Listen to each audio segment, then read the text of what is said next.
إن الحمد لله نحمده ونستعينه ونستغفره ونؤمن به ونتوكل عليه ونعوذ بالله من شرور أنفسنا ومن سيئات أعمالنا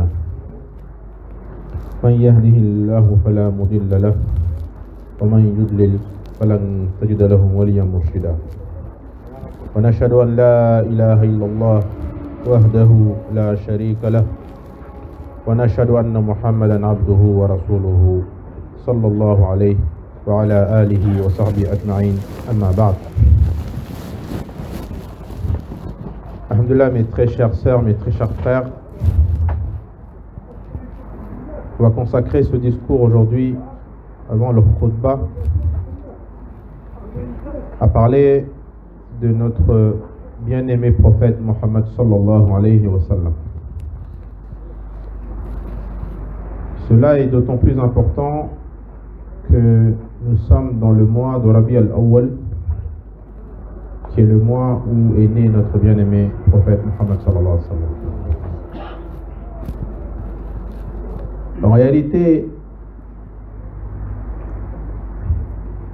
le prophète sallallahu alayhi wa sallam est un homme que nous devons apprendre à connaître plus que nous tous, plus que nous-mêmes. Apprendre à le connaître pour mieux l'aimer. Parce que à la mesure de l'amour que nous aurons pour notre bien-aimé prophète sallallahu alayhi wa sallam,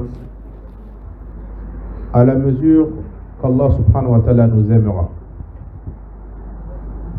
Et Allah ta'ala dit dans le Coran, Ba'a'udhu billahi minash shaytanir rajim, bismillahir rahmanir rahim, قل إن كنتم تحبون الله فاتبعوني يحببكم الله ويغفر لكم ذنوبكم.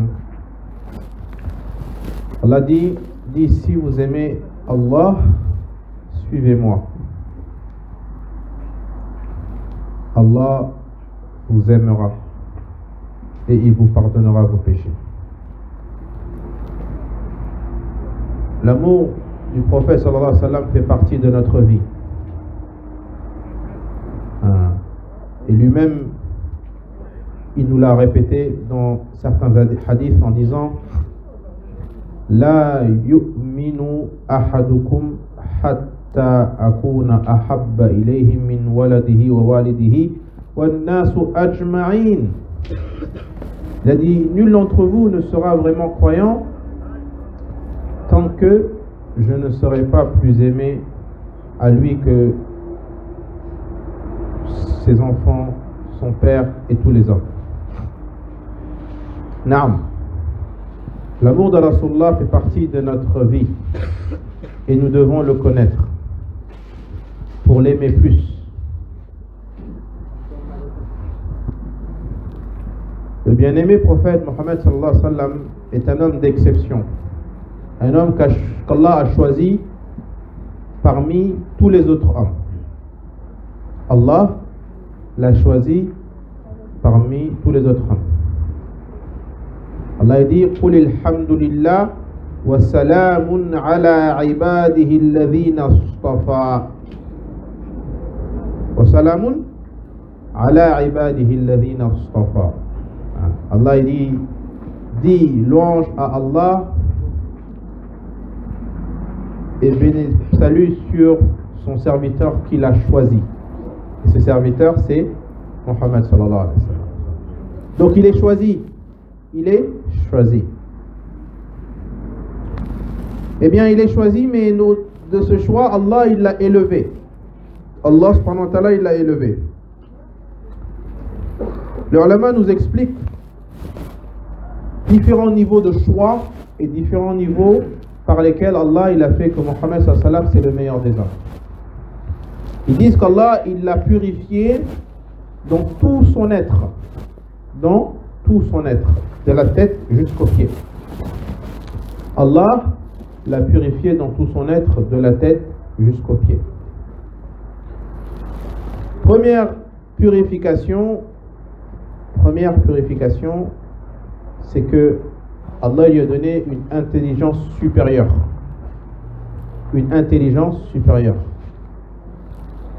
Et il était un homme extrêmement intelligent. Allah dit de lui, Ma dhalla sahibukum wa ma rawa. Ma dhalla sahibukum wa ma rawa. Allah dit, votre serviteur, votre compagnon n'a nullement été égaré et il n'a pas été trompé.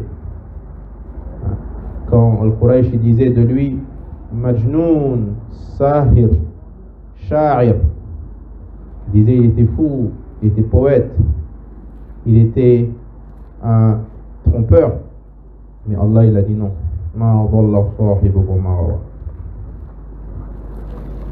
Allah subhanahu wa ta'ala l'a également purifié dans un don où il pouvait voir le monde invisible. Vous savez, il y a autour de nous un monde invisible qui est le monde des anges, mais également le monde des shayatin. Nous, on ne le voit pas. Innahum yarakum min haythu la tarawnahum. Allah dit ça. Eux, ils vous voient, mais vous ne pouvez pas les voir. Les anges, les shayatin, les djinns, ils nous voient, mais nous, on ne peut pas les voir. Eh bien, Allah, il a donné ça, ce don à Rasulullah de voir ce monde invisible. Allah il dit dans Surat Al-Najm, il dit que l'œil il n'a nullement été trompé. Rasulullah, parfois il lui arrivait de voir Al-Jannah alors qu'il était sur terre. Un jour il était sur le point de prier, alors il a fait un geste comme s'il était émerveillé par une chose, il a voulu prendre cette chose comme ça. Alors les Sahaba, ils ont vu son comportement, ils ont été impressionnés. Et après, il y a eu Salat al-Dhuhr. Ubay ibn Ka'b, radiyallahu anhu, après la prière, il est venu le voir, il a dit, Ya Rasulullah, on t'a observé, tu as fait un geste comme si tu voulais prendre quelque chose. Et ensuite tu t'es arrêté. Qu'est-ce qui s'est passé? Il a dit, tu as raison. Il a dit, on m'a présenté devant moi les jardins du paradis. Et je les observais avec émerveillement. Et je me suis rapproché pour prendre une grappe de raisin. Et on a mis une barrière entre elle et moi. Il a dit, je jure par Allah que j'aurais pris cette barrière, cette grappe de raisin, vous et moi et tous les habitants de la terre, on aurait mangé jusqu'à la fin des temps et il en resterait encore. Donc il avait ce don de voir le monde invisible. Alors on a parlé de l'esprit, on a parlé de la vue. Eh bien, on va parler de la parole. Allah subhanahu wa ta'ala, il a fait que Rasulullah sallallahu alayhi wa sallam, il ne parlait pas sous l'effet de la passion. Allah dit wa ma yantiqu 'anil hawa in huwa illa wahyun yuha. In huwa illa wahyun yuha. Il ne parle pas sous l'effet de la passion. Il ne parle pas sous l'effet de la passion. Tout ce qu'il dit, c'est inspiré. C'est pour ça qu'aujourd'hui, on a le Coran qui est descendu sur Rasulullah sallallahu alayhi wa sallam et qui est aujourd'hui un livre magnifique qui nous enseigne les règles de vie et qui est un miracle littéraire, un miracle de l'histoire, un miracle scientifique. Parce qu'il y a des choses qui sont révélées dans le Coran que la science ignorait, mais que le prophète sallam il l'a révélé à ses compagnons et qu'aujourd'hui les scientifiques ils ne comprennent pas comment un homme qui savait ni lire ni écrire il pouvait savoir de telles choses. Mais également les hadiths, combien de vérités sont rapportées dans les hadiths. Donc Allah dit wa ma yantiqu 'anil hawa in huwa illa wahyun yuha. Alors ensuite Allah subhanahu wa ta'ala lui a donné également un don qu'il n'a pas donné à tout autre être humain. Allah dit Alam nashrah laka sadrak. Alam nashrah laka sadrak. Ne t'avons-nous pas élargi la poitrine? Ma'na, qu'est-ce que ça veut dire? C'est-à-dire qu'il arrive que la poitrine de l'homme soit resserrée par la peur, par le stress. Et l'exemple, c'est quoi? Allah dans le Coran lui-même, il parle. Lorsqu'il a dit à Sayyidina Moussa alayhi salatu wassalam de partir voir Pharaon, il a dit Inni akhafu an yukadhibun wa yadiqu sadri wa la yantaliqu muntaliqun. Il a dit je crains qu'il me traite de menteur et que ma poitrine se resserre. C'est ce que Sayyidina Moussa dit d'Allah. Et après, qu'est-ce qu'il a dit? Rabbi shrah li sadri wa yassir li amri wahlul uqdatan min lisani yafqahu qawli waj'al li waziran min ahli haruna akhi ushdud bihi azri wa ashrikhu fi amri kay nuthabbika kathiran wa nazkuraka kathira innaka bina basira. Donc Sayyidina Moussa, il a demandé à Allah, oh Allah, élargis ma poitrine. Ça c'est Sayyidina Moussa qui a demandé à Allah. Eh bien Allah, il n'a pas attendu que le prophète lui demande, il lui a donné alam nashrah laka sadrak, pour montrer que il a eu ce don d'avoir la poitrine élargie. Ensuite, les ulama ils disent que, vous savez, al-ilm nour, al-ilm nour, il n'y a pas une science plus belle que la science du din. Elle t'illumine le cœur. Et c'est pour ça qu'il est important pour chaque musulman d'apprendre sa religion. On doit chacun faire l'effort pour apprendre l'islam à partir des bases et progressivement se perfectionner. Les bases les plus normales, la prière, l'wudu, zakat, hajj, umrah, tout ça on doit connaître. Et vous avez dit talab al-ilm faridatu ala kulli muslim. L'apprentissage de la religion, c'est une obligation pour chaque musulman. Alors, eh bien, deuxième chose, c'est que Allah, il nous demande d'apprendre. Bon, nous qui sommes là, en 2021, on a appris de nos anciens, de nos ulama. Nos ulama ont eux-mêmes appris d'autres ulama. Ces autres ulama ont appris d'autres ulama. Et ainsi de suite. Jusqu'à ce que certains ulama, ils ont appris de tabi'in, donc du 3e siècle. Ensuite, les tabi'in, ils ont appris des tabi'in, du 2e siècle. Et ensuite, les tabi'in, ils ont appris de qui? De Sahaba radiallahu anhum, du 1er siècle. Sahaba, ils ont appris de qui? De Rasulullah sallallahu alayhi wa sallam. Eh bien, qui est-ce qui a enseigné à Rasulullah sallallahu alayhi wa sallam? Allah subhanahu wa ta'ala, il dit quoi? Allamahu shadidul quwa. Allamahu shadidul quwa. C'est l'esprit fort qui lui a enseigné. Donc, il a appris directement de Jibril alayhi salatu wa salam, une science pure venant d'Allah. Jibril alayhi salam, il descendait chaque année, lui enseigner le Coran dans différentes façons de réciter. Jibril alayhi salam, il lui descendait pour lui révéler le Coran. Jibril alayhi salam, il lui révélait aussi ce qu'on appelle les hadiths qudsi, où Allah dit Ya ibn Adam, Ya ibn Adam, Ya ibn Adam. Tous ces hadiths-là, qu'on appelle les hadiths qudsi, ce sont des hadiths que Jibril, entre autres, il a révélé au prophète sallam. Ya ibn Adam, khalaqtuka li'ibadati fala tal'ab wa qassamtu laka rizquka fala tat'ab in wajadtani wajadta kulla shay. Ô fils d'Adam, je t'ai créé pour m'adorer, alors ne joue pas. Je t'ai partagé ta subsistance, alors ne te fatigue pas. Si tu m'as trouvé, tu as trouvé toutes choses. Et tu m'as trouvé, tu as trouvé toutes choses. Alayka bi'ibadati.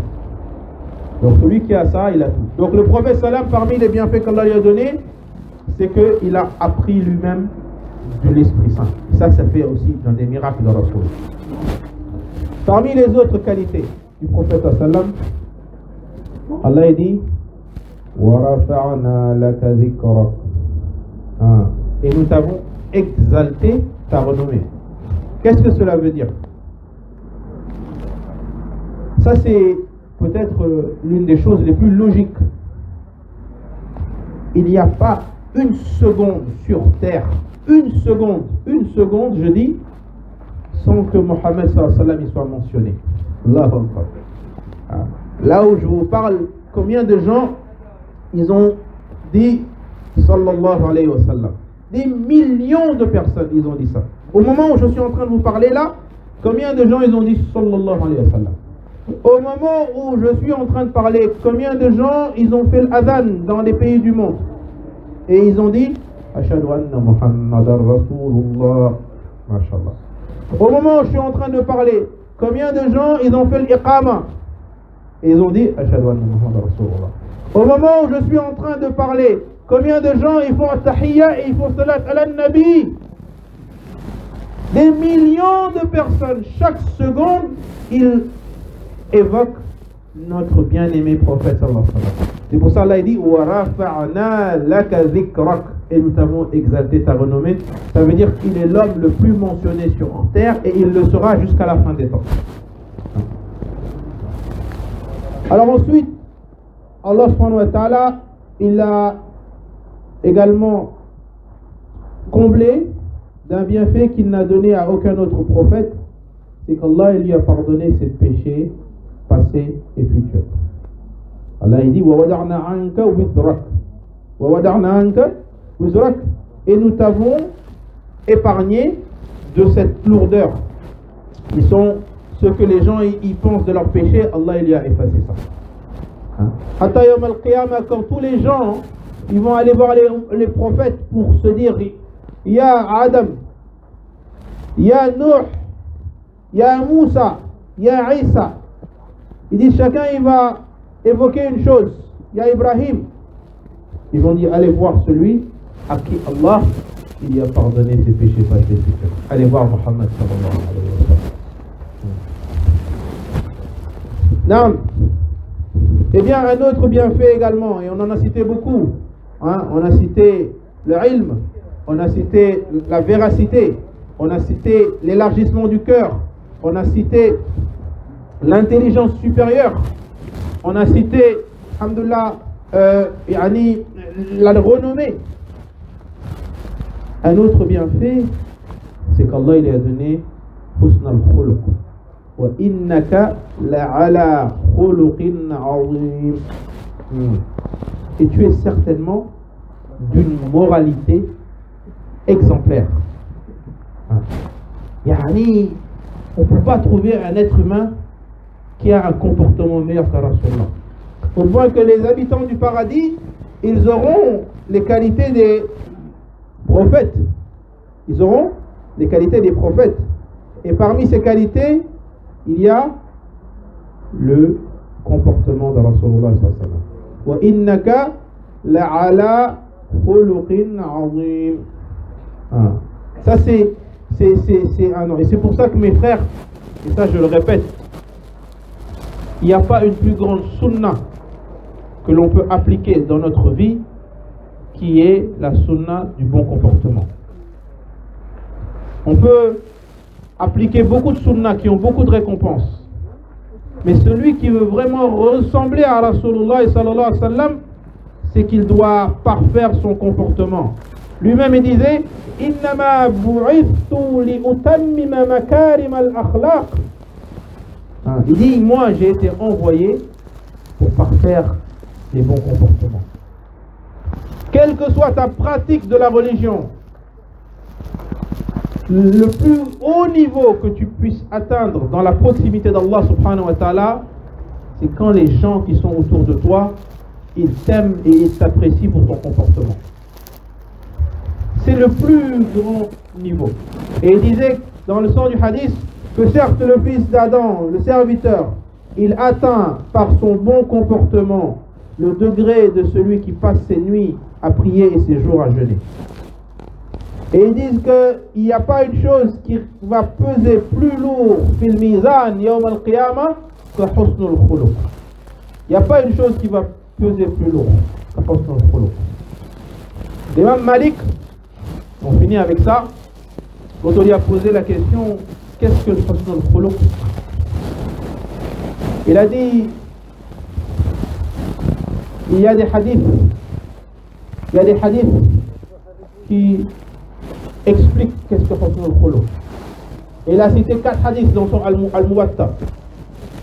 Il a dit, premier hadith, la taghdab, la taghdab, la taghdab. Un homme il est venu après ça, mais il a dit, mais Ya Rasulallah, donne-moi un conseil. Et il a dit, ne te mets pas en colère. Après, pour lui, c'était un conseil banal. Et il est revenu, il a reposé la question.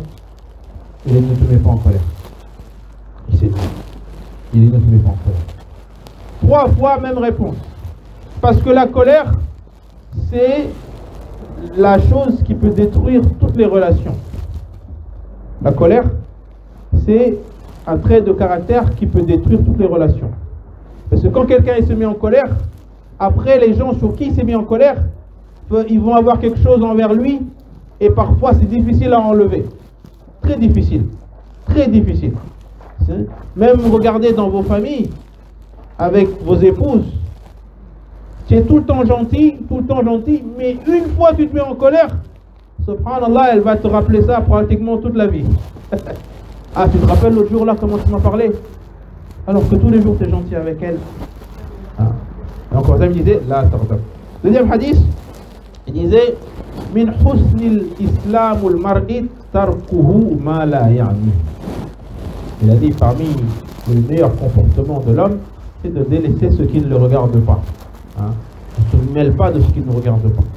Hein? On ne se mêle pas de ce qui ne regarde pas. Hein? Il dit, troisième hadith, la yu'minu ahadukum hatta yuhibbu li akhihi ma yuhibbu li nafsihi. Ça aussi c'est ce qu'on appelle la philanthropie, hein, la probité, le vouloir le bien pour tous les gens. À chaque fois qu'il y a un frère qui est dans la difficulté, tu cherches à l'aider.